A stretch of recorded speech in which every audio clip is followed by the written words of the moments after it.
வணக்கம்மா. விநாயகர் சதுர்த்தி வருது. நான் வந்து கொழுக்கட்டை, விநாயகருக்கு வந்து கொழுக்கட்டை தான் பிடிச்சது.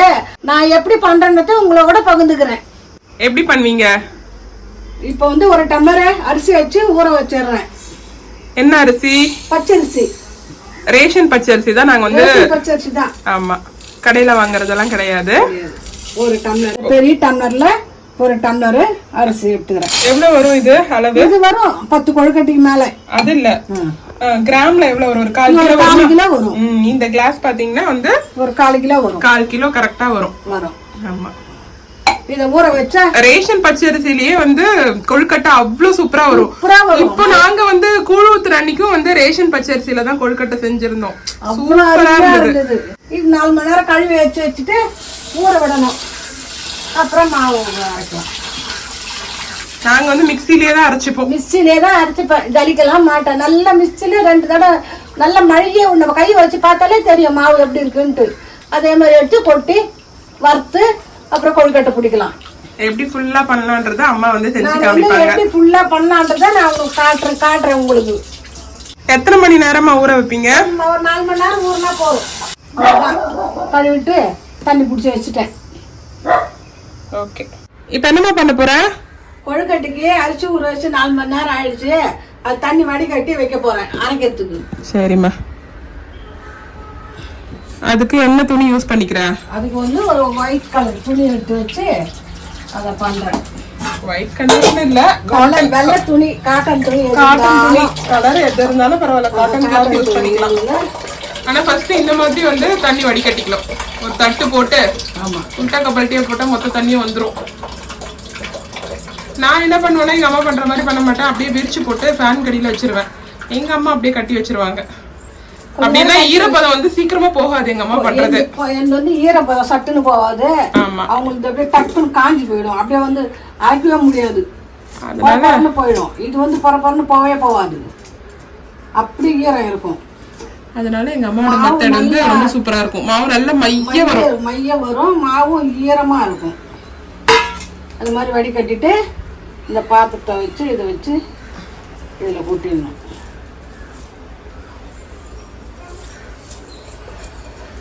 ஒரு குலவி ஒண்ணு பறக்குது பாரு.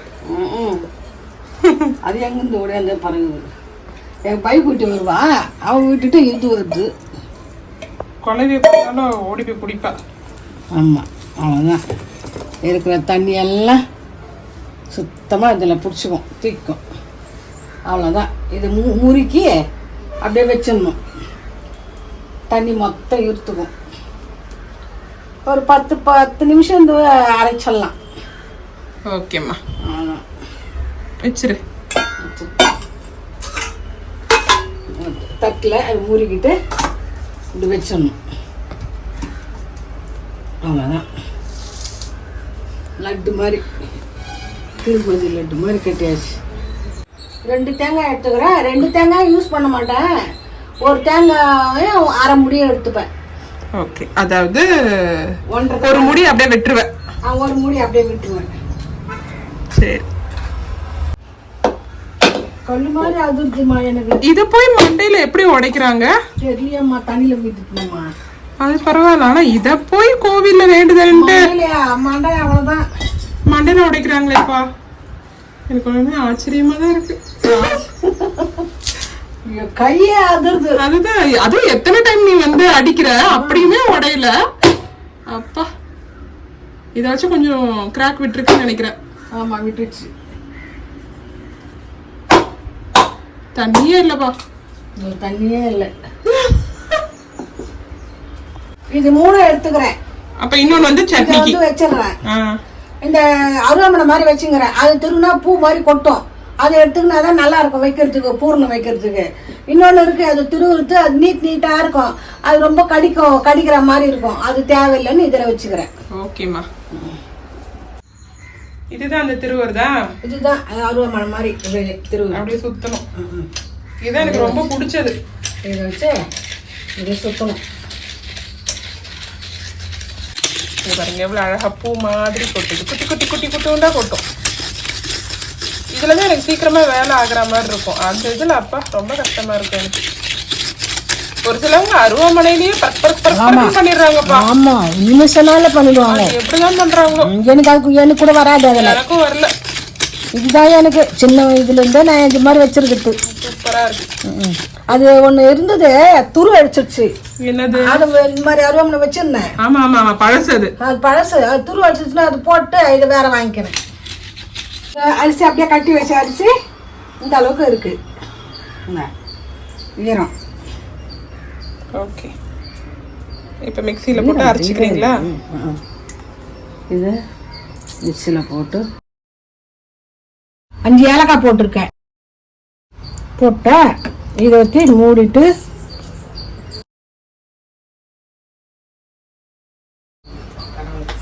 ஆஃப் பண்ணு.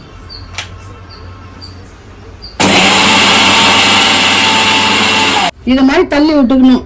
மேலே இல்லைன்னா அரிசி அப்படியே இருக்கும். இந்த மாதிரி தள்ளி விட்டு மாவு தொட்டு பார்த்துட்டு அரைக்கணும். மாவு நல்லா மழை மழைன்னு அரைஞ்சு வந்துருச்சு. எந்த வானிலை வறுக்க போறோமோ அந்த வானில மாவு அரைச்சு அதில் கொட்டிக்கணும். இப்போ இந்த வானில நான் வறுக்க போறேன், இதுல கொட்டிக்கிறேன். இது ஜலிக்க தேவையில்லையா? ஜலிக்க தேவையில்லை, நம்ம தான் மழை மழைன்னு அரைச்சிடணும்ல. ஜலிக்க வேண்டியதா இல்லை, அப்படியே ஜலிச்சா இருக்கும் நொய். அது ஒன்றும் பண்ணாது. மாவு நிறைய பேர் வந்து அரிசி வந்து நிறைய போடுறாங்கன்னு வச்சுக்கோங்க. வீட்டுல ஆள் இருக்காங்க நிறைய பேரு. அரிசி வந்து ஒரு 1/2 கிலோக்கு போடுறாங்க, இல்ல 1 கிலோக்கு போடுறாங்க. அவங்க வந்து மிஷின்ல கொடுத்து ஈரமாவு அரைச்சிக்கிறாங்க. அவங்க வந்து ஜலிக்கணுமா? அவங்க ஜலிக்கணும். மிஷின்ல எப்படி அரைச்சு கொடுக்குறாங்கன்றத பார்த்து ஜலிச்சுக்கணும். தொட்டு பார்த்தா ரொம்ப நொய் நொய்யா இருந்ததுன்னா ஜலிக்கணும்.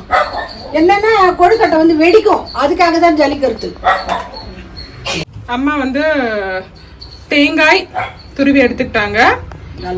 வெல்லம் வந்து பொடி பொடியா வந்து நறுக்கி எடுத்துக்கிட்டாங்க. இது பாத்தீங்களா, இந்த ஒரு தேங்காய் வந்து அப்படியே தான் ரிமைனிங் இருக்கு.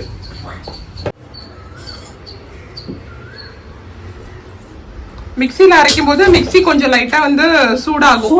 கொஞ்சம் ஆறட்டும்னு அரைக்கணும். ஆமா, ஏன்னா நம்ம ஈர அரிசி அரைக்கிறல சூடாகும். இல்ல ஜார் சூடாகும். இது சூடாகும். இது அரைக்கிறோமே இந்த ஜார். ஆமா, இது ஆறி போச்சு. இப்போ கொஞ்சம் தான் இருக்கு இந்த மாவு. இந்த வந்து வெள்ளத்தை வந்து 2ஆ பங்கிட்டுக்கிறேன். இந்த மாவு பெசையறதுக்கு கொஞ்சம், இதுல தேங்காயில கொஞ்சம் போட்டு பெசையறதுக்கு. இது அதிகம்தான் பூரணம் இதுக்கு.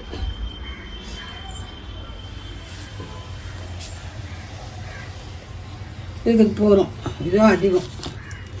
இது வந்து மாவுல போட்டு தண்ணியில கொட்டி பெசை போறோம், அவ்வளவுதான். வெள்ளையா கூட பண்ணலாம், ஆனா மாவுல வந்து இனிப்பு இருந்தாதான் வந்து டேஸ்ட் நல்லா இருக்கும். இது வந்து பக்கத்துல அம்மா வந்து ஏலக்காய் வந்து மாவுலயே போட்டுட்டேன், அதனால ஏலக்காய் தேவையே இல்லை. இதுல போடல. மாவு வந்து வறுக்க போறாங்க. ஆமா, மாவு வறுக்கலைன்னா கொழுக்கட்டையே வராது. மிஷின்ல கொடுத்து அரைச்சாலும் சரி, வீட்டுல அரைச்சாலும் சரி, மாவை நல்லா சூடு ஏறுற மாதிரி வறுக்கணும். அப்பதான் வந்து கொழுக்கட்டை நல்லா வரும். அப்படியே பஞ்சு மாதிரி இருக்கும் சாப்பிட்றதுக்கு. அதே மாதிரி வெள்ளத்தை வந்து கொதிக்க விடணும் அந்த கரையிற வரைக்கும். அது கெட்டியா காசுனா அதிர்ஷ்டம் மாதிரி வந்துடும். அதனால தண்ணியா இருக்கணும். நம்ம ஊத்தி திட்டமா கொஞ்சம் கொஞ்சமா ஊத்தி பிசையணும். நல்லா வந்து சூடு ஏறணும் மாவு. இப்ப பாத்தீங்கன்னா ஈரப்பதமா இருக்கு. ஆமா, வறுத்ததுக்கு அப்புறம் பாத்தீங்கன்னா அப்படி சொல்ல கால் அப்படியே கை பத்திக்கணும். கலகலன்னு மாவே மாறிடும். ஆமா, உதிரி உதிரியா நல்லா தனித்தனி தெரியும். இது வந்து ஈர மாவு. எந்த மாவா இருந்தாலும் கொழுக்கட்டைக்கு வறுக்கணும். புட்டுக்கும் சரி அப்படிதான் வறுக்கணும். பக்கத்துலயே வந்து வெல்லம் கரையிற வரைக்கும் ஒரு கொதி வந்து அந்த வெல்லம் கரைஞ்சிடணும். ரொம்ப கொதி கூடக்கூடாது. குட்டம்மா வந்து எங்க அம்மா என்னவோ பண்றாங்க, வாசனையா ஏலக்காய் வாசனைனால வந்துட்டாங்க. கைவிடாம கலரணும், இல்லைன்னா அடியில வந்து காந்து போயிடும். புகை வருது பாரு, அப்படியே அவ்வளவு அளவுக்கு சூடு ஏறிடுது.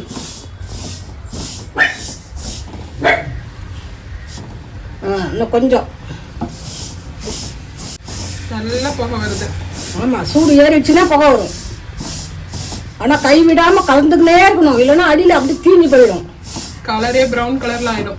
ஒரு நாள் நான் அந்த மாதிரிதான் மறந்துட்டு ஏதோ ஒரு வேலையா போயிட்டேன். அப்புறம் பார்த்தா மாவே உள்ள அருகில் அடியில போயிடும். அன்னைக்கு நான் வந்து கொழுக்கட்டையே செய்யல, எடுத்து வச்சுட்டேன். அன்னைக்கு பூஜை எல்லாம் கிடையாது, சும்மா கொழுக்கட்டை செஞ்சு சாப்பிடலாம் அப்படின்னு சொல்லிட்டு செஞ்சதுதான். மேல இருக்க மாவு மட்டும் எடுத்துட்டு அடியில இருக்கறதெல்லாம் தூக்கி போட்டாச்சு. வறுத்தற மூஞ்சி ஆஃப் பண்ணிடுறவா. நல்லா வறுபட்டுடுச்சு மாவு. வறுபட்டுடுச்சு மாவு, சூடு ஏறி போச்சு. போறமா. ஓகே, ஆஃப் பண்ணிடு. ஆஃப் பண்ணிட்டு மாவு இறக்கணும், அடுப்புலயே விடக்கூடாது. அந்த அடுப்பு சூட்லயே வந்து கருத்து போயிடும். கலர் விடணும். எப்படி மாவு இப்போ எப்படி இருக்கு முன்ன பார்த்ததுக்கு இப்போ எப்படி இருக்கு பாரு மாவு.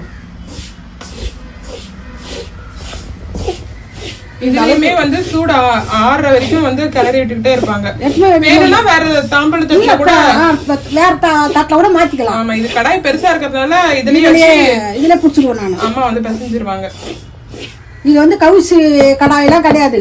மாவு வறுக்கிறதுக்கு மிளகாய் வறுப்பேன், அந்த தனியா இது எல்லாம் வறுக்கிறதுக்கெல்லாம் இது தனியே இது அப்படியே வச்சுன்னு இருப்பேன் நான்.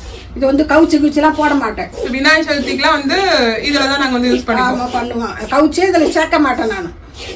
இந்த மாதிரி விஷயத்துக்குன்னு தனியே வச்சுப்பேன் நான். எல்லாம் கரைஞ்சிட்டு இருக்குது. கரைஞ்சிடுச்சு, இன்னும் கொஞ்சம் கூட இல்லை. ஒரு கொதி வரணும், அவ்வளோதான். கொதிக்கல இன்னும்? இந்த கொதிக்கல, சிம்மிலே வச்சிருந்தேன், அதனால கொதிக்கல. இப்போதான் ஃபுல்லாக வச்சிருக்கேன்.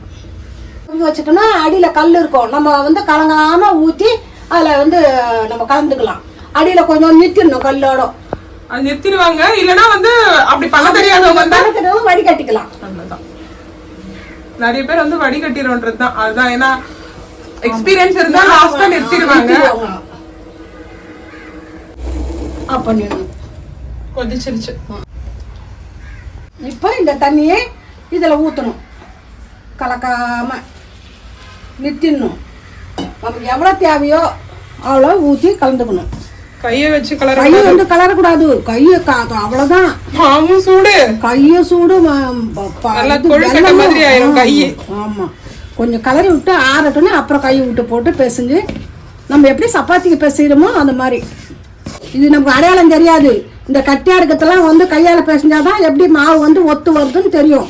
அதுக்கப்புறம் தான் நம்ம தண்ணி வேணுமா வேணாமான்றத பாத்துக்கணும். வந்து வெள்ளம் தண்ணி சிலருக்கு வந்து பத்தல, அளவு வந்து கம்மியா வச்சுட்டாங்க. அப்படின்னும் போது என்ன பண்றது? சுடு தண்ணி கொதிக்க வச்சு ஊத்தணும். ஃபர்ஸ்ட் தண்ணி ஊத்தக்கூடாது, பிசு பிசுன்னு போயிடும். ஃபர்ஸ்ட் தண்ணி ஊத்தினா திருப்பி சுடு தண்ணி கொதிக்க வச்சு அதை கலந்துக்கணும். அதுல வெள்ளம் போடணுமா? வெள்ளம் போட வேண்டியதே இல்லை. ஏன்னா கரெக்டான அளவு வந்து முன்னாடியே நம்ம போட்டதுனால அது தேவையில்லை. அது இது இப்படியே இருக்கட்டும், ஆறட்டுன்னு கையில பேசிடலாம். இதை வச்சிருவேன். இப்போ இந்த வெள்ளத்தை வந்து பிசைஞ்சுக்கணும், தேங்காயை கூட பூரணம். இதை வந்து வானலில் வந்து வெள்ளத்தை கொதிக்க வச்சுட்டு அது கெட்டியாக ஆன பிறகு கூட தேங்காயை கொட்டி கலரலாம். அந்த மாதிரியும் கலரலாம். இந்த மாதிரி இது மாதிரி பேசினா நல்லா டேஸ்ட் இருக்கும். அந்த மாதிரி கலர்னா கொஞ்சம் வெள்ளம் வந்து எப்படி சொல்கிறது, பாவு வெள்ளம் மாதிரி ஆகிடும். அது பிடிச்சவங்களுக்கும் சரி பிடிக்கும், இது பிடிச்சவங்களுக்கும் பிடிக்கும். இது நல்லா இருக்கும். இது ரொம்ப சரி. இந்த மாதிரி பூர்ணம் மட்டும் தான் வைக்கணுமா, இல்லை வேற எதனா பூர்ணமும் இருக்கா? இது எள்ளு வறுத்து, வெல்லமும் எள்ளு ஏலக்காய் அது மொத்தம் 3 தூள் பண்ணிக்கணும் மிக்சியில் போட்டு. அதை வந்து பூர்ணமாக வைக்கலாம், வேர்க்கல்ல பூர்ணமாக வைக்கலாம். எல்லாமே இது மாதிரி இதெல்லாம் செய்யலாம். முக்கியமாக எள்ளும் தேங்காயும் தான் அவருக்கு ரொம்ப பிடிச்சது. எள்ளு தான் மெயின். ஆனால் எங்களுக்கு பிடிச்சது தேங்காய் தான். விநாயகருக்கு பிடிச்சது எள்ளு உருண்டை. கொஞ்சம் உப்பு போட்டுக்கணும், அப்போதான் ருசி இருக்கும், இல்லைன்னா நல்லா இருக்காது. அவ்வளோதான். கொஞ்சம் சிட்டிக்க, ஏன்னா வெள்ளத்தில் உப்பு இருக்கும், கறிக்கும். அவ்வளோதாம்மா. இது அங்கே போய் பிசைஞ்சிக்கலாமா, வேர்த்து போகுது. சூடாக இருக்கும்போது பிசைய முடியாது. இப்போ ஆறி போச்சு பிசையலாம் கரெக்டாக எப்படி வருதுன்ட்டு. வருது வெள்ளம். பூரணமும் வந்து ரெடி பண்ணியாச்சு. அதான் பிசைஞ்சிட்டோமா, திட்டமா கொழுக்கட்டை வர மாதிரி சாஃப்டா இருக்கு. இந்த மாதிரி இந்த அளவுக்கு மாவு எடுத்துக்கணும். எவ்வளவு சாஃப்டா இருக்கு பாருங்க. மாவு எடுத்துக்கணும். எப்படி பிடிக்கணும்? கீழே வச்சு காமி. இதை இப்படி வச்சுன்னு இதை எடுத்து இப்படி பண்ணிட்டு இதை வந்து கொழுக்கட்டை இப்படி அமைக்கணும். இப்படி வரணும். கொழுக்கட்டை அச்சு வந்துருச்சு. அச்சு தான் வந்துருச்சு. நான் செய்ய வேண்டியது அந்த காலத்துல செய்யற மாதிரியே செய்யறேன், அவ்வளவுதான். வீட்டுல எங்க வீட்டுல எல்லாம் அச்சு எல்லாம் கிடையாது. இப்பதான் அச்சு வந்து விற்குது. அப்பெல்லாம் ஏது கை கொழுக்கட்டை தான் பிடிப்பாங்க முக்கால்வாசி. புடி கொழுக்கட்டைன்னு சொல்லுவாங்க அது பேரு. அதோட வந்து இந்த மோதகம்ன்றத இந்த மாதிரி பண்ணி கோம்பா வைப்பாங்க. இதை வந்து இந்த பூரணத்தை அள்ளி இதில் வச்சிடணும். இதை வச்சுட்டு இப்படி மடிச்சுக்கணும். மடிச்சுட்டு இது உள்ளே இப்படி அமுக்கிட்டு இந்த எப்படி எல்லாம் 2 பக்கமும் மாவு ஒட்டணும், இல்லைன்னா விரிசல் விட்டுடும். அவ்வளோதான். இலைய வச்சு இப்படி காமி சூப்பர் சூப்பர். அப்படி வச்சிடணும். இது ஒன்றுமே ஆகாது. அப்படியே இலைலாம் தேட வேண்டிய அவசியமே கிடையாது. அதுக்கெல்லாம் இலை தேடிக்கணும், யார் போய் அதெல்லாம் பண்ணி அழகாக அது வந்து என்ன சொல்கிறது, அழகு பார்த்து கிடப்பாங்க. அது வேலையே ஆகாது. இது வேலை கட கட கடன்னு முடிச்சுட்டு நம்ம வேலையை பார்க்கலாம். இலையில வைக்கலாம். அது தென்னை ஓலை இலையை வைப்பாங்க, குறுக்கில் வச்சுட்டு. அதெல்லாம் செய்ய மாட்டோம் நாங்கள். இந்த மாதிரி தான் எடுத்து வச்சோமா பிடிச்சோமா எங்கள் வேலை முடிச்சு கட கடன்னு சாமி கும்பிட்ருவோம். தென்னை ஓலை வைக்கிறவங்களாம் 7 மணிக்கு 8 மணி தான் கும்பிடுவாங்க. அதெல்லாம் வந்து பாடு எடுக்கணுமா. அதே மாதிரி இதெல்லாம் பண்ணும்போது பிடிக்கும் போது ஃபேன்லாம் போடக்கூடாது. ஏன்னா வறண்டு போயிடும். மாவு வறண்டு போச்சுன்னா மாவு வந்து நமக்கு பிடிக்கிறதுக்கு வராது. அப்புறம் தண்ணி விட்டு பேசுகிற அளவுக்கு வரும். இந்த அளவுக்கு பண்ணிக்கணும். உனக்கு தேவையான பூரணம் வச்சுக்கலாம். வச்சுட்டு இந்த மாதிரி பண்ணிவிட்டு இது 2 ஒன்றா ஆயிக்கணும். இது அப்படியே அமுக்கணும். உங்க நல்லா கெட்டியாக அமுக்கணும். அந்த ஓரம் அப்படி அமுக்கிட்ட ஒன்றுமே ஆகாது. அவ்வளோதான். இது வேணும்னா உங்களுக்கு இந்த மாதிரி மாடலில் வேணும்னாலும் இது விநாயகருக்கு செய்யறது. இப்படி சேர்த்துட்டாலும் கொழுக்கட்டை தான். அதை இது இந்த மாதிரி பிடிக்கிறது வந்து வெள்ளையாக பிடிப்பாங்க. உப்பு தண்ணி கொதிக்க வச்சுட்டு வெள்ளை மாவு வறுத்துட்டு அதில் போட்டு பிசைஞ்சு அதுக்குள்ளே ஏலக்காயம் போட்டு பேசுவாங்க. உள்ள பூர்ணம் மட்டும்தான் இருக்கும், வெளியில் வந்து வெள்ளையாக இருக்கும். அந்த மாதிரியும் செய்யலாம். அவ்வளோதான். நாங்களும் சேர்ந்து எங்கள் அம்மாவுக்கு வந்து ஹெல்ப் பண்ண போகிறோம் மாவு பிடிச்சி. அவ்வளோதான். கொழுக்கட்டை பிடிச்சிட்டேன். இதை எடுத்து குண்டாலில் வைக்க போகிறேன். சூப்பராக இருக்குல்ல? இவ்வளோதான் வந்ததா? இவ்வளோதான் வந்தது. ஓகே. நம்ம கொத்து இட்லி கொத்து வந்து இட்லி பாத்திரத்தில் தண்ணி வச்சாச்சு. அடி கொத்து வந்து அம்மா வச்சிருவாங்க. அப்படி வச்சிடணும். தண்ணி கொதிச்சிருச்சு. இப்போ ஒன்றா எடுத்து வைக்கணும். எனக்கு எட்டுதா தெரிதா? அவ்வளோதான். வச்சுட்டியா? வச்சுட்டேன். எவ்வளோ? 20 நிமிஷம் வேகணும். 20 நிமிஷம். ஆமாம். டைம் பார்த்துக்கணும். இப்போ ஆமாம், டைம் பார்த்துன்னு 20 நிமிஷம். ஏன்னா மாவு அது வெந்தாதான் 20 நிமிஷம் வெந்தாதான் நல்லா இருக்கும். சூப்பராக. அவ்வளோதான். கொழுக்கட்டை விநாயகருக்கு கும்பிட்டு நல்லபடியாக ஆசீர்வாதம் வாங்கிக்கலாம். நம்ம 20 நிமிஷம் மேலே ஆயிடுச்சு. நான் வெந்து போயிருக்கேன் நல்லா. இங்கே பாருங்க சூப்பராக இருக்குது பாரு. கலரு எல்லாம் செம்மையா வந்திருக்கு. செம்மையாக வந்திருக்கு. ஆனா இப்பவே சாப்பிட முடியாது, வாய் வெந்து போயிடும். சூடு ஆறணும். சூடு ஆறுனதுக்கு அப்புறம் அம்மா சாப்பிட்டுட்டு எப்படி இருக்குன்னு சொல்லுவாங்க. சொல்ல வேண்டிய அவசியமே இல்ல, அல்டிமேட்டா தான் இருக்கும். பாத்திரத்துல எடுத்துறியா? அர்ஜென்டா எடுக்கணும்னா இந்த மாதிரி தண்ணியில கை வச்சுக்கணும்னா பத்திக்கும். அப்படி இப்ப எதுக்கு எங்க அம்மா எமர்ஜென்சியா இதை வந்து எடுக்கிறாங்கன்னா இட்லி ஊத்தணும். இட்லி ஊத்துறதுக்காக. பசிக்குது, மாத்திரை போடணும், அதனால எடுத்து வச்சிட்டா பிள்ளைங்க இட்லி ஊற்றுவாங்க. அதுக்காக தான் அவசர அவசரமா எடுக்கிறாங்க. இதுதான் விநாயகருக்கு கொழுக்கட்டை. எனக்கு தெரிஞ்சது நான் உங்களோட கூட பகிர்ந்துருக்கேன். செய்து பார்த்து சாப்பிட்டு பார்த்து சொல்லுங்க. நீ எப்ப சாப்பிட்ற? நான் ஆறுனப்புறம் சாப்பிட்டு சொல்றேன் உங்களுக்கு. இது நம்ம கையில வந்து தொட சொல்லவே வந்து மெத்து மெத்து மெத்து மெத்துன்னு பூ மாதிரி. அதை சாப்பிட்றதுக்கு அவ்வளோ அன்பா இருக்கும். இன்னும் கொடுப்பாங்களான்னு இருக்கும். தலை தலைன்னு ஆடுது. அப்படியே ஆடுது பாருங்க. தலைன்னு ஆட சொல்லவே தெரியும் கொழுக்கட்டை எப்படி இருக்கு அப்படின்றது. கல்லாட்டுக்குதுன்னா அது அப்படியே கல்லு மாதிரி இருக்கும். இது எப்படி இருக்குது பார்க்கறதுக்கு அப்படியே பஞ்சு மாதிரி இருக்கும். இந்த மாதிரி செய்து சாப்பிடுங்க, அம்மாவுக்கு சொல்லுங்க.